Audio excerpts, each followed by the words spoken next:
Hey everyone, Tactics here, and in this video, as promised, we'll be going over the Dimensius encounter on both normal and heroic difficulties, discussing the abilities happening in all three of the phases, and giving you some tips and tricks to help you get your ahead of the curve achievement. I'll also be putting out mythic boss guides in the coming weeks, so make sure you are subscribed to the channel if you plan to head into that difficulty. Otherwise, let's get started with the first phase of the boss, which immediately starts upon using your Reshiwrap's extraction button to port to the boss platform. Now, before you get in there, you will want to split your group evenly in half, not including your tanks, because they need to position differently when actively tanking in this phase due to the Fists of the Void Lord passive, which causes the boss's melee swings to cleave and knock back players within 15 yards. When you are not tanking, you can play with any of the sides that you prefer. Otherwise, you just want to hang out in the center of the platform to prevent cleaving allies. Right at the start of the encounter, you'll notice that there are two living mass adds on the platform with the boss, and these are actually your immediate focus on pull, as not only do they deal high damage to random players while alive, but the excess mass they drop on death is the only way to protect your raid from the Devour cast that Dimensius uses shortly after being engaged. In order to do this, you'll need one player to pick up the orb that is dropped on the ground, and then have everyone in your group stack in the middle of the room once Devour begins, as when the two players that have picked up those excess mass orbs touch, they'll form a purple zone of collective gravity, granting stacks of a protective buff equal to the number of players with excess mass inside. As long as this number equals the boss's number of growing hunger stacks, you won't be pulled into the boss, but beware because every cast of Devour doubles these boss's stacks, so you'll need more and more players with excess mass to survive each cast. After you kill the initial two living mass adds, the only time more spawn is after the massive smash tank hit. This is your taunt swap ability, and it just does a 20-yard AoE hit around the tank that knocks all players away from them, so you need to be careful here not to get knocked off the platform or cleaved by the circle itself. After this smash goes off, two more living mass spawn on the far left and far right sides of the platform, which is one of the main reasons we have our raid split here in two, and both sides should immediately focus these down and have two players pick up the excess mass, and do not worry, they do not need to be tanked, they just kind of stand still. Two of these smashes will happen between every cast of Devour beyond the first one, meaning for the second Devour, you can actually just stay on your left and right sides, as each one will have 4 excess mass available. But if you're in this phase long enough to get the third Devour cast, you'll once again need to come together as a raid in the center of the room, because you'll need 8 excess mass in order to survive that one. Shortly following every massive smash cast of the fight is the Dark Matter ability, which creates 4-yard circles under every player that deal a hit of damage, so make sure you do spread out here and don't overlap with others. Where you spread out is very important on heroic difficulty specifically, as these circles will leave behind puddles for the rest of the phase as area denial, so you need to be ready here to pre-spread towards the edges of the platform specifically, not to clog up the room in the center. It's also very important to move out of these puddles quickly, especially for the active tank, as while you're inside them, you take 100% additional damage from all sources, meaning it gets lethal very quickly. Part of the reason why we want to keep the main area of the platform clear is for the next mechanic, Shattered Space. When this happens, 2 void zones appear on the left and right sides of the platform, dealing lethal damage to anyone inside them, and then they form into spheres of antimatter that fire off some circles that your group needs to avoid. After 10 seconds, these antimatter spheres will explode for lethal raid damage, but you're actually able to reduce the amount of damage they do all the way down to 0 even if you have players step inside the sphere and soak damage hits individually. This is another reason we have our raid split, so once these spheres appear, have the left side hop into theirs and the right side hop into theirs and soak them until they disappear. Outside of that, there's just one more mechanic in this phase in reverse gravity, which targets a couple random players on each side and launches them into the air after a few seconds, causing them to slowly drift towards Dimensius and to their death. The targets will want to move towards the back of the platform to give your team more time to save them, and at the same time, everyone else should make sure they move away from these players, as if they get cleaved, they will be airborne as well. In order to prevent Dimensius from consuming these airborne players, you need to have the ones holding excess mass on their respective sides stand underneath the players as they drift towards the boss, which will drag them back down to the platform after a few seconds. Overall, this phase is a very scripted dance where each side is doing the exact same mechanics at the same time, just mirrored. So once you get used to the timing of all the abilities, it becomes fairly straightforward. My biggest recommendation though is just try and assign players that you trust to do mechanics to pick up those excess mass, but it's very easy for players to pick it up by accident, so having some sort of list to know who has the excess mass so you can call on them to do things in case they accidentally pick it up can be useful. In general, the order of abilities that happens in this phase is the tank knockback, followed by those circles, which will create puddles on heroic, and then that is followed by the antimatter sphere soaking, then players getting debuffed and going airborne, and then that just repeats once more between every devour where you will need to stack. In general, I think a good goal is to try and push before the third devour is cast, but as I mentioned earlier, you can survive that devour by stacking once again in the middle if you're a little slow, so it's not the end of the world. Big thing though, save your bloodlust. You want to use that in phase 3. Now, once you've actually pushed the boss to 0 HP, you'll be sucked into the Dark Heart itself starting phase 2.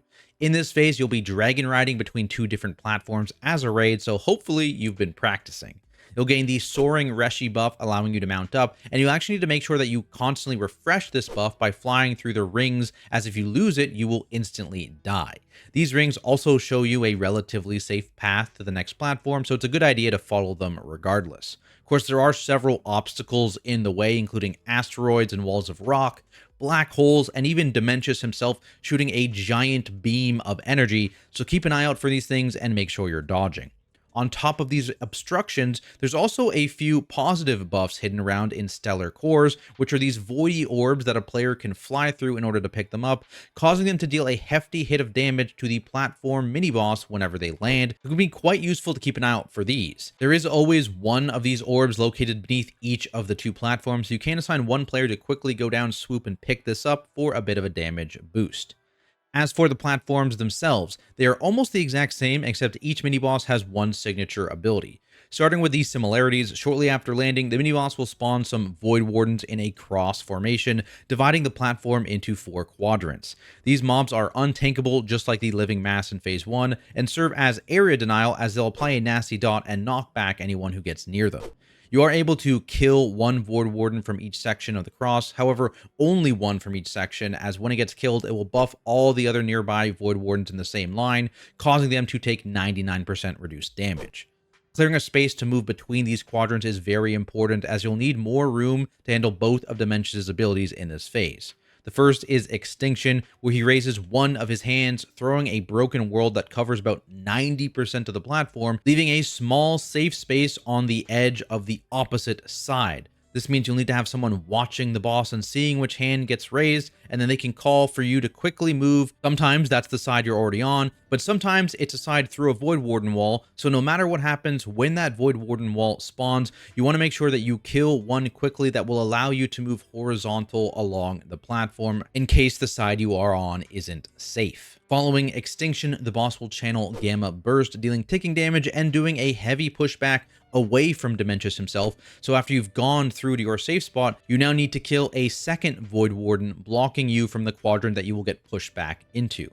help visualize this a bit more, I've thrown together this little raid plan, which I'll link below, and this shows where Dimensius is relative to both the first platform and the second platform, where all the safe spots are, and which Void Wardens you should kill when. Note that this rotation of abilities happens twice per platform before the mini-boss enrages and wipes you, so you are on a bit of a timer here to kill them. That being said, killing the Void Wardens should always be the priority unless you can actually kill the mini-boss before Dimensius does his next ability. Now on Heroic, this gets a bit harder, as on top of these Void Warden mobs, you also get 2 Nullbinders, which spawn in 2 of the quadrants around the platform and just spam cast Nullbinding, a nasty 30-second stacking dot and slow that makes dealing with the other Dimensius mechanics very difficult. Having a DK in your raid is very handy for these guys, as they can easily grip both of them on top of the first Void Warden that you need to kill, allowing you to quickly cleave all 3 of them down. And while that Nullbinding cast isn't interruptible, the mob itself is CCable, so you can use things like stuns and knockbacks to prevent any cast from going off.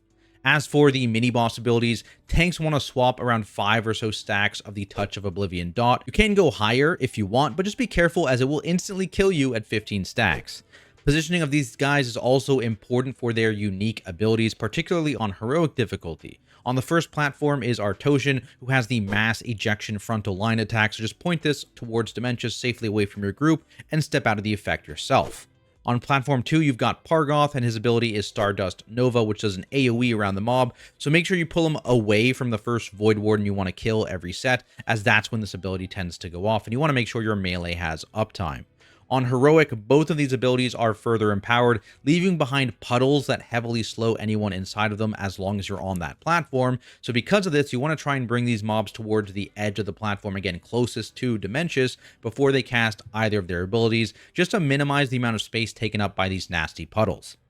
After you defeat Pargoth on the second platform, your raid will once again be transported to a new arena, where you start out with a 15-second, 50% damage amp on the boss, so make sure you go into this phase ready with cooldowns and pop your Bloodlust here. After this amp ends, you want to be ready with big defensives and group healing CDs for the Extinguish the Stars cast, which calls down 8 Void Stars, which each deal heavy group damage, and then begin rotating around the boss with a Gravity Well puddle underneath them. In general, you'll want to avoid these as they deal ticking damage. However, the Gravity Wells are the only way to protect yourself from the Devour cast, which makes a return in this phase, so when that happens, you do need to hop into them. Devour in this phase also causes a couple different things to happen. First off, the boss will gain a stacking 100% damage increase to his passive pulsing damage, so the longer this phase goes on, the more healers we'll have to deal with. On top of that, the Accretion Disc, which is that ring on the outside of the arena, and the rotating Void Stars will slowly move towards the boss during each Devour cast,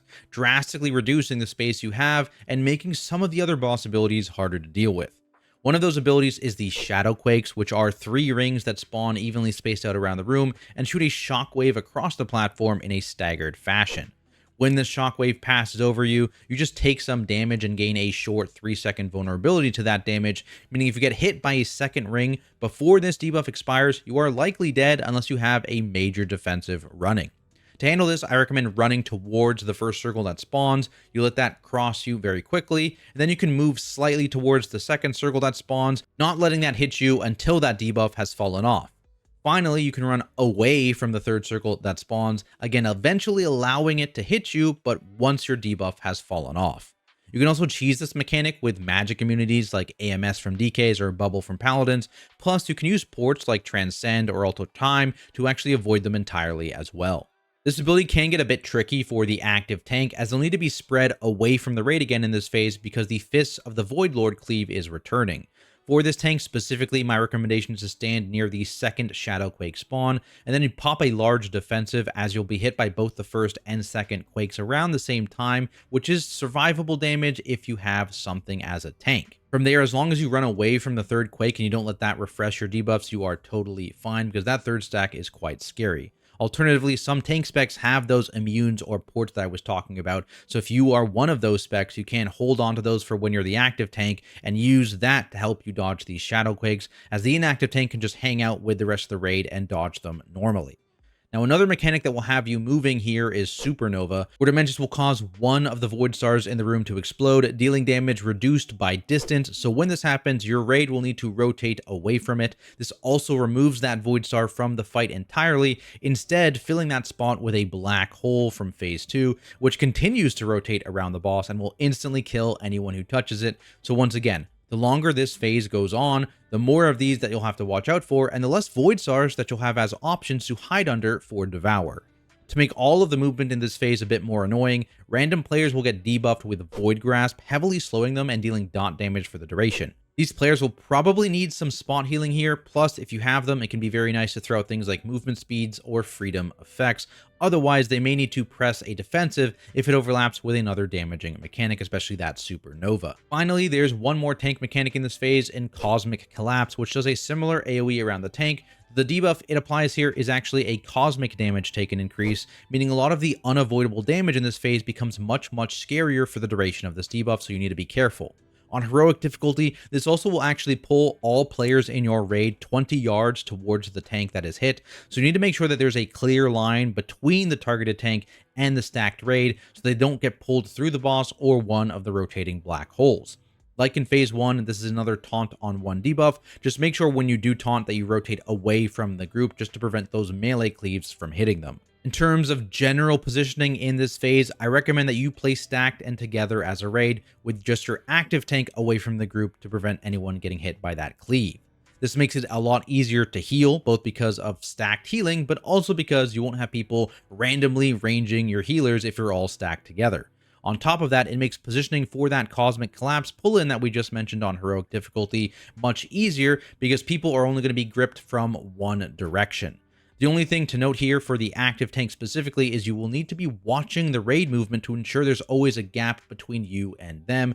which is why it can be nice to have set rules on abilities like Supernova, which for us, we always rotated to the left. If you do ever get split up from the main group for any reason, it is not the end of the world. Just do your best to survive and then get back to the stack quickly just so you don't obstruct the movement of the tank. But there we have it, guys. That is my guide to DIMENSIUS on normal and heroic difficulty. Hopefully this helps you out, and if it does, be sure to leave a like and subscribe for more content like it, including mythic raid guides coming soon after our world first Plexus Sentinel kill, as well as dungeon guides if you're looking to push for Keystone Legend or the 0.1% title, and of course, midnight beta content once that gets released. Of course, none of this would be possible without the support of my amazing Patreon, so thank you guys so much. Otherwise, I appreciate everyone watching, and I'll see you all in the next video.